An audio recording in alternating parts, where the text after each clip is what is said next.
What's happening, party people? Man, I know it's time for a haircut. I'm getting there. Just been busy as heck. Shocked at how much stuff comes up and delays my departure. Anyway, I wanted to give a special shout out for these people that have already responded to my request for some help fixing this car in Albuquerque. We had, man, it looks like about 8 or 9 people that donated, and man, it looks like I'm about halfway there. Sad thing is, I went to the junkyard to pull an oil pan from these P1 cars. Every one of them was busted. So I'm gonna try again, maybe a little later this afternoon.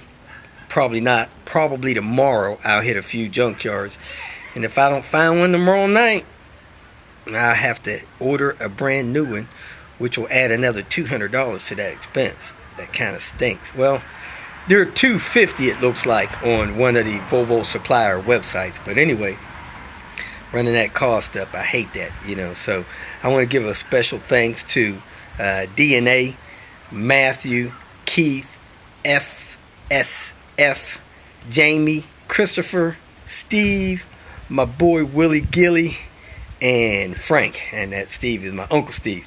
So man, I appreciate you guys' help. Anybody else can contribute to that, that'd be great. And on another note, I'd like to welcome and thank some of you new Patreon people that have decided to just support me financially on a monthly basis. I don't have anything special going on that Patreon site, so it's strictly if you want to donate and help me, make it through the month per se, get new tools, just stuff like that, and doing the things that I do, and to show your appreciation for what you've already received. Not so much of what you're going to be getting special on this Patreon page. So I got some new people there. I got Pat, I got Vincent B, Bob G, Marianne E, Jason C, somebody named FP, Tygo L, Jeff S, Anthony P, and I don't even know how to pronounce this. It's probably, it's not John, but it's something along the lines of Escarvanted, So I appreciate you guys for your support through Patreon.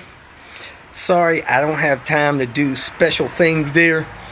I'm going to get to the point, maybe I'm going to slow down a little bit after this next trip and post something maybe once a month, once every couple of months, that will be for those people that signed up on Patreon. I guess that Patreon site gives you a notification when I post things there, and I will somehow let you guys know when that's something exclusively for Patreon. Gosh, excuse all this noise. These raggedy cars in Cincinnati driving by. Now, often answer my phone, answer people's questions, help them troubleshoot things. People call me up that verify stuff like that. And I get calls from people, and I answer my phone, try to help them best I can. And I get random donations through PayPal, even from people from Germany and Sweden and stuff. That kind of stands out to me. But anyway, the recent Patreon contributors, just donations, anywhere from $5 to, man, I've seen $100 occasionally from somebody that I've helped troubleshoot their way through something tough. Now, these PayPal donations, man, if you can, try to choose the friends and family option, and PayPal won't even take fees out of it. Now, I don't know if that's possible from every country, but through the U.S., you can carefully click friends and family and send a few bucks, and they not take fees out of it. That's what I normally do when I send people gifts, donations, help out my needs, stuff like that. So I want to give a special shout out and thanks to Robin, Nathan, Glenn, Jordan, David R. Man, he does it monthly. Ian, Scott, Brent, my boy Willie Gilly, Jamie, James M, Robin P, David G, Jordan D, Richard R, John W, man, Doug T, Dirk S, Jacob M, Jamie H, and Andrew C. I really appreciate your support. Today, got my hands full. I'm almost finished with this V70R. I got to do the rear brakes, close up this hole I cut in the floor, maybe mess with this fuse panel a little bit and send that car off. So that's where I'm at on that. And then I got to find an oil pan, do a couple things to Panther. I think I need to change the CV axle in Panther. I think I've worn out the CV axles in there towing, and I don't want to break down on the road. So I don't know if I'm going to get through New York before it starts snowing, but I don't get caught in the snow nowhere. I may put the snow tires on before I leave. Not sure. We'll see what happens. So that's where I'm at. Hope you enjoyed today's video. Thanks for watching. Welcome to Hanging Out with Robert. That's me. This video contains things that I encounter throughout the day. If for some reason I complete a task and you would like to see the details, you can click on the link in the description area below. This video also contains tips and tricks that I learned throughout the years. I plan on leaving this video accessible for about 30 days. After that, you can view it through my Patreon account. Thank you very much for watching. Well, it's a rainy day, and I'm kicking it off, messing with this V70R. As you see, the car started, the idle's a little high, it's running real rough. Sounds like a diesel. Here's the codes on the initial state. Here's codes on the delivery. And man, it's just sounds rough, running rough. Here's all the codes. I gotta try to figure this out. This is driving me nuts. And right here, the ETM is supposed to be green, and it's not. It's like the ETM is totally dead. I came in here in communications. I did a sweep on the throttle pedal. The throttle pedal is giving changes and readings, but when I try to check that for the ETM's dead. This one I installed from the salvage yard, so it's either not getting power or the ETM's dead. Have a hard time believing that ETM is dead, because that car that I got this off of was just beautiful clean car. Now it's raining a lot outside, and I'm not going to be able to do a lot out here, so this day is probably kind of going to be a wash. But this is what I got going on this ETM reading. I guess these BMW X3s got a common problem with this passenger rear door window. This one here is evidently down, missing, bad window regulator, and the one up the street got the same window busted. Crazy. Okay, this is part of the reason why I am not on the road. I am getting flywheels turned today. Dropped them off at a Napa place. Now I got to go pick them up. They already called me, pick them up within an hour, 3 of them. Had to run an errand, and then I'm checking on a box to ship a sunroof in. By the time I get done running around with this stuff, it'd be 1:30. Then I got to work on that V70R, try to figure out why that ETM is not doing anything.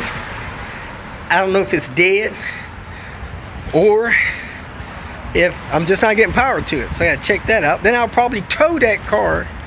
You know, that's a daily driver in my household, man. When people not driving that, they driving Queen Bee. Like Queen Bee's the option. I need to go get PR over here. Let them drive PR. Put Queen Bee up.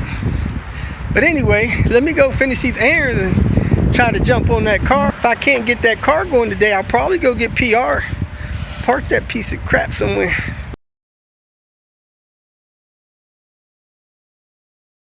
Dropped off these flywheels to be turned, and within an hour they called me up, said 3 of them was ready. Let's go see how they did. I should have filmed them when I dropped them off, because they were a little rough looking.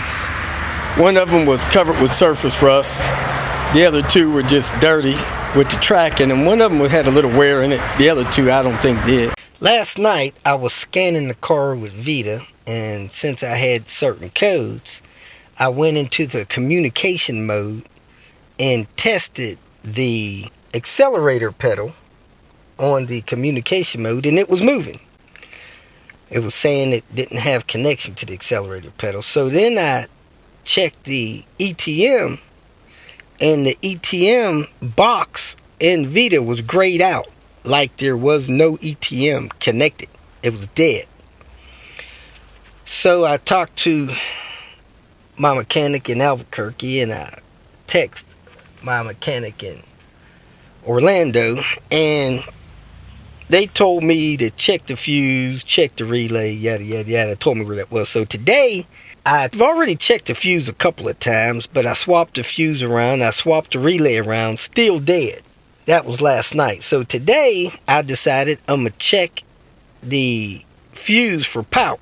So with the ignition on, the ETM is supposed to have power, and it's usually buzzing. I didn't hear nothing buzzing. So I took my multimeter, I put it on 9 volts so I could check that for 12 volts. I put my ground here on this screw. I put my positive on this second fuse here from the front. This second one here, that's the one for the ETM. I hit that bare spot on the fuse, and when I did, I heard the relay clicking, and I heard the ETM clicking and buzzing. Kind of surprised me. So every time I touched this on that fuse, I could hear the relay in here click, and I could hear the ETM kind of cycle. So I thought, man, I may have activated the ETM. I go inside the car, started up, fired right up, idled right, backed the car out, drove it 10 miles, drove like a champ. So I'm going to scan it for codes and take it for a ride again to the store, see what codes come back, and go from there. And maybe this thing is going to be okay. I don't know, but there's some kind of power issue between this fuse panel and that ETM, and maybe it's going to be all right. We'll see. Something going on with this fuse. Maybe because they had a wire jammed in there. I wiggle that one, nothing happens. I push this one back, shuts down. ETM. I pull it back to me, ETM fires back up. So we got a short under this fuse. We got a short under this fuse. I'm gonna try to pull that up, see if I can fix it or pull those out somehow. Because that fuse was loose when I wiggled it around in there, probably because they had that other wire jumped in there at one time, I heated up the fuse and floated some solder on the spades of the fuse so that the spades of the fuse were thicker. It was tight going down in there, but I pushed it down in there. Now when I wiggle the top of the fuse, it doesn't cut the ETM off and on. So we're gonna go to the store, come out, scan for codes, because the problem came back, and now hopefully it won't come back since I got the fuse spades a little wider. So the fuse holder tabs were probably damaged and spread out because somebody had that extra wire jammed in there. There's these little things you could get that hook around the fuses. I don't really recommend that stuff, but that probably would have worked as well. So let's take it to the store, scan it for codes at the store, clear the codes at the store, see if they'll go away, because when I shut the car off and left it come back, the ETM was acting up again because of that shorted fuse in the fuse box. Well, that's what we got left. No ETM light. Woo woo. Gotta get these ABS sensors though. If you feel that this information was useful, please like it and share it with your social media friends. You can subscribe to my channel so that you will get notifications of future videos that I post. You can follow me on Twitter, and if you need to contact me directly, please visit my website. And if you have any questions, leave them below, and someone or myself will reply to them. Again, thank you very much for watching.